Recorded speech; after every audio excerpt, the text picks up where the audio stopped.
What's going on, y'all? We're going to be looking at the most underrated fighter in each UFC division.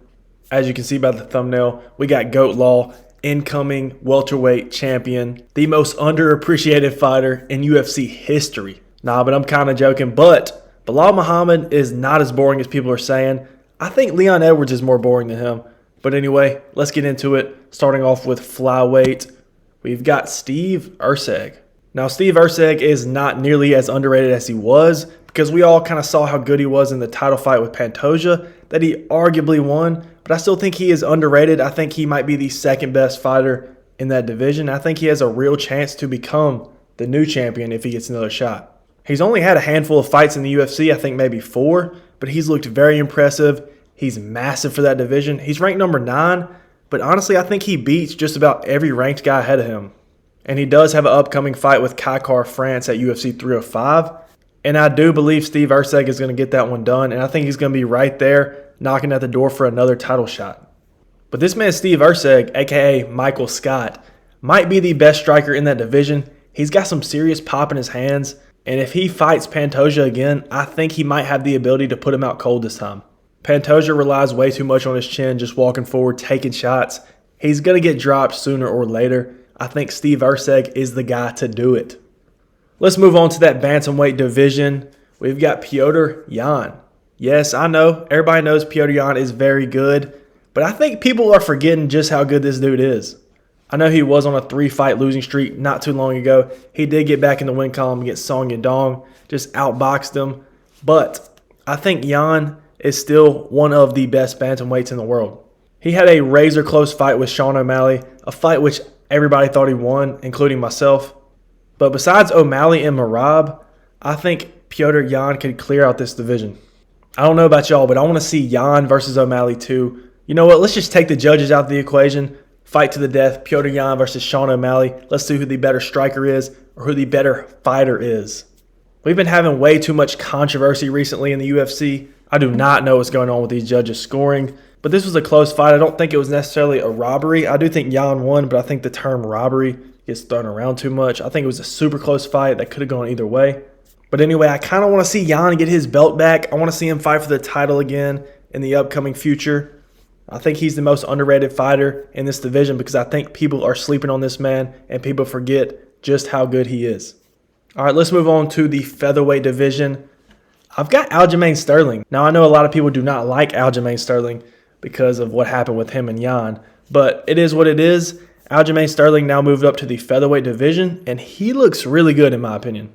Now, I know we've only seen him fight in this division one time against Calvin Kattar, but he dominated. It was not the most entertaining fight by any means, but Aljo stuck to his game plan, did what he needed to do, and got the W. I've been seeing some rumors about Movsar Evloev fighting Aljamain Sterling at 307, I believe. So that's a very interesting fight. I thought about even putting Movsar on here, but I just could not bring myself to do it. Not a big fan of his game, to be honest. But we got Aljamain Sterling here. Hopefully he gets that one done. I think if he gets through Evloev, he has a real chance to fight and compete for a title. Now, I do think if Max can't beat Topuria, I don't think anybody in this division can, at least for years to come. But I do think Aljamain Sterling can really make some noise in this division. His grappling is very elite. You know, he's the human backpack, the self-proclaimed human backpack, but I think he is that good. So we got Funkmaster for my featherweight pick. Let's move on to the lightweight division. Bunch of options here, honestly, but I went with Mateusz Gamrot. Now, I know we don't want to admit it, but Mateusz Gamrot should be in consideration for a title shot in the near future. There's nobody else in that division that really has earned one besides Arman, and Gamrot just so happens to hold a win over Arman Tsarukyan. And some people say that one was controversial too, but he did get the win. He's a good fighter, not an entertaining fighter, kind of a smudge grappler, but he does what he needs to do to get the job done, like I said earlier with Aljamain Sterling, and he just keeps on winning. Now, does he beat anybody ranked above him? I don't really know, to be honest. He's a very elite wrestler, not the best striker in the world, but I think he can compete with those top guys. Obviously, if he were to get a fight against Islam, he's probably cooked. But Gamrot is definitely underappreciated by the UFC. He's underrated, so I had to throw him in here for my lightweight pick. All right, moving up to 170 at welterweight. I'm sorry, y'all. I had to do it. We got GOAT Law. Bro, this dude, just look at him. I mean, come on. This man just has UFC champion written all over him. Everybody has been dreading this moment. Bilal Muhammad title shot is next weekend. But hey, this man is on a 9-fight win streak right now. He's definitely earned it. Now, whether you like this dude or not, you probably don't like him. This dude's been growing on me, honestly. I don't think he's that bad. I don't think he's that boring. But you cannot deny what this man has done recently. He's got wins over Gilbert Burns, Sean Brady, Vicente Luque, Wonderboy. I think he even beat Damian Maia, which is not the best win, but it's still a decent win. But Bilal Muhammad is really making noise in that division. Everybody hates him. Everybody thinks he's trash. I'm convinced they actually have not watched this dude fight. Now, he's definitely not a finisher. We all know that. But this man is not boring. He's got an interesting fight style. He likes to pressure. He likes to wrestle, obviously. And he's low-key got some hands on him. But he still does have a decent shot at beating Leon. He doesn't get too much credit for it, except for the hardcore fans. Bro, Bilal Muhammad's going to smoke Leon Edwards, bro. I don't know about that, but it's going to be a good fight. We'll have to see what happens. But Bilal Muhammad is severely underrated. Y'all got to respect this man and remember the name. All right, enough of that. I'm sorry, y'all. Moving on to middleweight. We've got Dricus Du Plessis. Now, I know DDP is the champion, so you're probably like, how is he underrated? Everybody thinks this dude is cheeks, I'm not going to lie. But he just continues to prove people wrong. And even though he does it in the goofiest fashion, he gets the job done.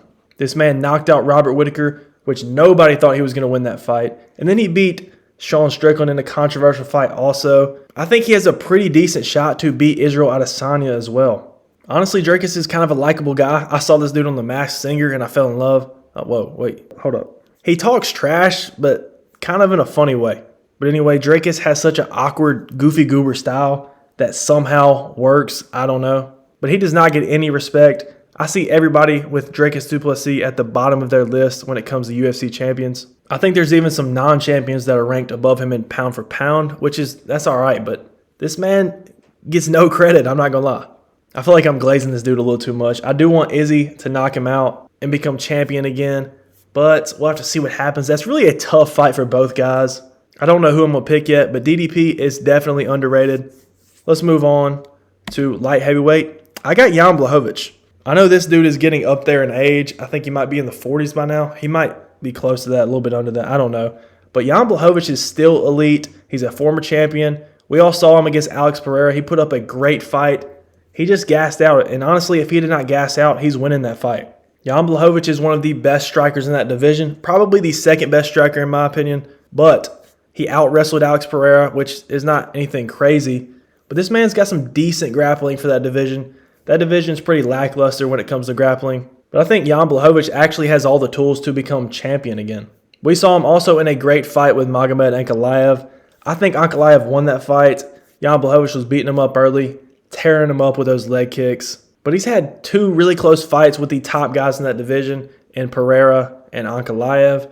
But I think people just forget how good this man is. I think he beats a guy like Jamal Hill. I think he has a tough fight with Yuri. I could see him getting it done, though.